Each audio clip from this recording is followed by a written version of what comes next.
we couldn't be more excited. We have a tremendous guest to kick off our Plane and Pilot segment. So, Kayla, who do we have with us? Yeah, guys. So this is JJ with Hartzell. Thank you so much for being with us this morning, JJ. Hey, JJ. Yeah, thanks for having me. Yeah, so I am a big fan of Hartzell myself, flying behind the Hartzell Trailblazer propeller. And then last week, I got to experience the Carbon Voyager on a Cessna 185 with my good friend Willie Steen of Steen Aviation in Polson, Montana. We really got to test that propeller out, have a lot of fun with it. So big fan of that, JJ. But let's go back. Tell us a little bit about the history of Hartzell. Sure, be happy to. So Hartzell the propeller division was founded in 1917. Robert Hartzell was in university at the time and wanted to drop out to be a barnstormer, had a passion for flying, and his dad convinced him to start a propeller division. So it happened to be their neighbor was Orville Wright down in Dayton, Ohio, and so the first customer for Hartzell Propeller was Orville Wright and the Dayton Wright Airplane Company, which we think is a really cool, tracing our roots all the way back to the Wright brothers. So fast forward to kind of into World War I and then the start of World War II, we actually contract manufactured a bunch of blades for Hamilton Standard. So when you look at the old Warbirds, you see Hamilton Standard. Some of those were made at our factory. And then we really started to get into the aluminum bladed propellers and got into the constant speed variable pitch side in the kind of the 50s. And progressed then to carbon fiber, which has been the biggest piece of our innovation and new product development for about the last 15 years. So it's been a great ride. We kind of trace our roots to the beginning of flight, but certainly try to stay on the cutting edge of new technology and innovation. I was just about to say, JJ, how incredible that your brand, your company has been there for the entirety, really, of the history of flight. Just an incredible parallel there, those two growing together. It's amazing. Yeah, it's a great history. We're pretty nostalgic about it. It's cool. And then really looking forward, it's been this whole innovation story. So it's pretty neat. That's incredible. Well, what's your history with Hartzell? What do you do? How long have you been there? Let us know. Yeah, so I came in about 14 years ago, and I kind of worked my way through the general management and into the president spot in January of 2020. So 5 years now and 5.5. And really, January 2020, I was promoted to president. And then, March, 2 months later, COVID broke, and, there was no playbook for that. But it's been a great ride. We've seen, as most of the GA industry has seen, a really strong recovery after COVID, and GA is certainly alive and healthy. So it's been fun. So is this is probably your 15th, 16th, 20th Oshkosh? 14th. I was just doing that math. Oh, my goodness. So did you fly in? Did you bring an airplane in? Or We did. I didn't personally fly, but we fly TBM up from Piqua, which is about an hour and 15 minutes from here by TBM. So, yeah, we brought the TBM to Appleton this week. That's awesome. And that's where the company's headquartered, correct? It is, yeah. Piqua, Ohio, just southwest corner of the state, just north of Dayton. That's awesome. Do you guys offer any tours? Or We do, yeah. So come on in and see. You can see how we make our metal blades, our composite blades, all the other metal parts that go into the propeller that you don't see that are under that spinner on the front. There's somewhere between 125 components, depending on the prop model, in a propeller. And we make about 80% of those right in Piqua. So, yeah, it's pretty neat. That's incredible. And how long does, I've always wondered this, your propellers are so gorgeous. I admire them so much. They're sleek. They're sexy. I love them. How long does it take to make one propeller? Great question.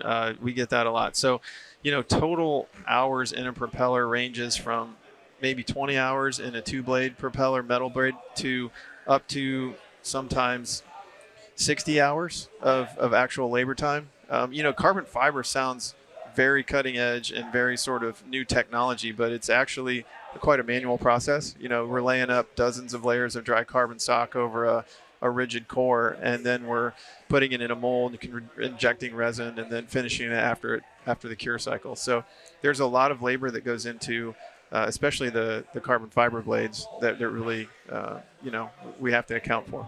Yeah. So, JJ, we're here on Oshkosh Live talking to obviously a high level of aviation consumer. What are the most important stories that you want to get out, here as we sit here in July 2025? Yeah, I think just from a Hartzell perspective, we're continuing to invest and innovate. As I mentioned, carbon fiber is a technology we really believe in, and it's something that we've leaned into, especially again the last dozen or so years. We've brought, you can see across the grounds, we've brought a ton of new STCs and TCs onto airplanes with our props, and you can see them all over the grounds. So, Whip Air's got the big 4-blade Yukon prop on the Caravan on floats in front of their booth, and in the Rotax booth, we've got the 3-blade, what we call Falcon retention system. It's our very latest retention system.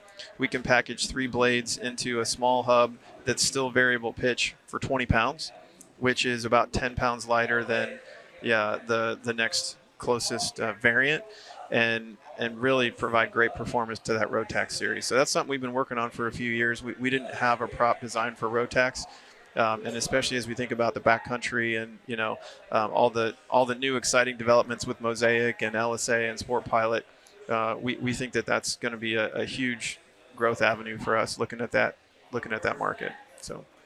So if I come to your headquarters in Ohio, I would imagine with a company with your history, there's got to be some amazing pieces of ephemera and memorabilia you have in those archives, or maybe in your lobby there.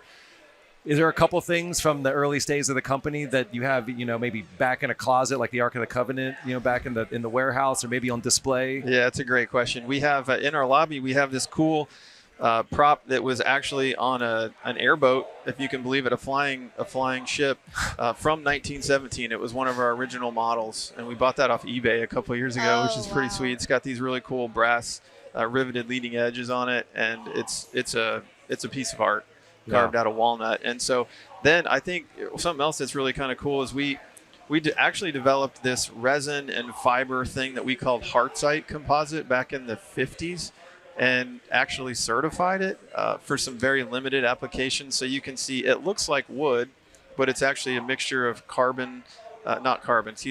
fibers and glue that we put into a compression mold, and we have some Hartzell blades around the building as well. So awesome. Yeah, we got some cool old relics. So I have one more question on the history side, and I don't know, getting into some historical gossip per se, but have you heard about Orville Wright as a client back in 1917? Was he an easy guy to deal with? Was he, any word? Is there any rumor? What have you heard? I have no idea. I heard that they were both a little eccentric, but I am not sure. Oh, they sure. must have been. Yeah. Could you imagine them trying to?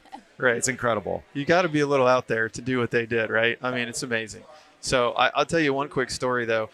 We actually didn't just develop propellers. We built airplanes. We built our own airplanes. We had the Hartzell FC-1, which is the initial model.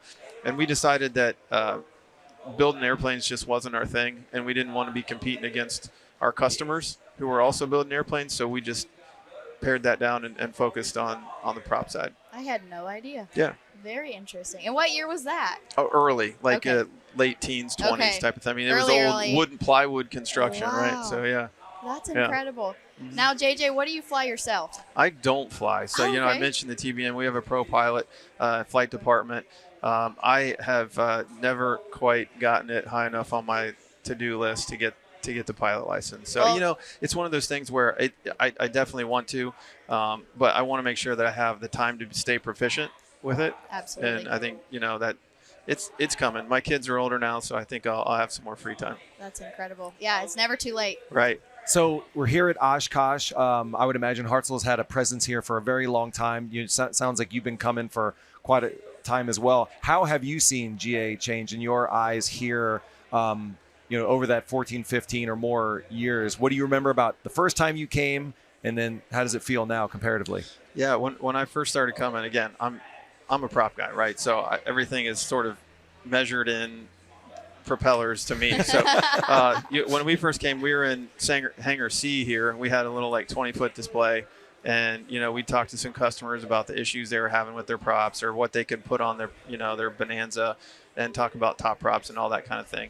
But now, a decade ago now, we moved outdoors to the display area here right by the Twin Oaks Food Court. And then this year, we moved our building, which is a 40 by 40 indoor display, down to the old Honeywell Bendix King location. And we're co-located now with our parent company, Signia Aerospace, and our sister companies, Hartzell Engine Tech, Hartzell Aerospace Welding, QAA, and Cleveland Wheel and Brake. So for me, there's been a lot of evolution just within my little world over the past decade, from just being a Hartzell prop guy, working for a private owner, and then migrating to having some sister companies, and then going through a transition to new ownership, and now even more sister companies that we're all, tied into Signia Aerospace. So it's been a really great ride. Our previous owners, the Brown family, I think were quite well known in the industry. Their father, Big Jim, was a naval aviator and flew warbirds here for many, many years at Oshkosh with his buddies, and his sons, Jim and Joe, ran the company, beautifully for many decades. Transitioning to new ownership has been great as well, continuing to focus on investment. And I think that's a theme not just for Hartzell Propeller, but for our whole industry. Sure. Right? We're passionate about what we do, and we want to invest because we want to bring new technology, better equipment, safer equipment, and drive quality. So, to me, obviously, the more things change, the more they stay the same. And what's great about Oshkosh is, as we've all heard many times, you come once for the air show, you come back for your friends and to hang out with the people you like. And that certainly rings true even for guys that are working the show, right? So it's a great week, and to me it's something that I look forward to every year. Awesome. Well, JJ with Hartzell, thank you so much for stopping by. Wishing you continued success as president. Sounds like this historic story is going to continue to be written. So thank you so much for joining us here on Oshkosh Live to share the Hartzell story and beyond. Have a great rest of the show. Great. Appreciate Thank you. it. Thanks so much, JJ. Thank you. Take care.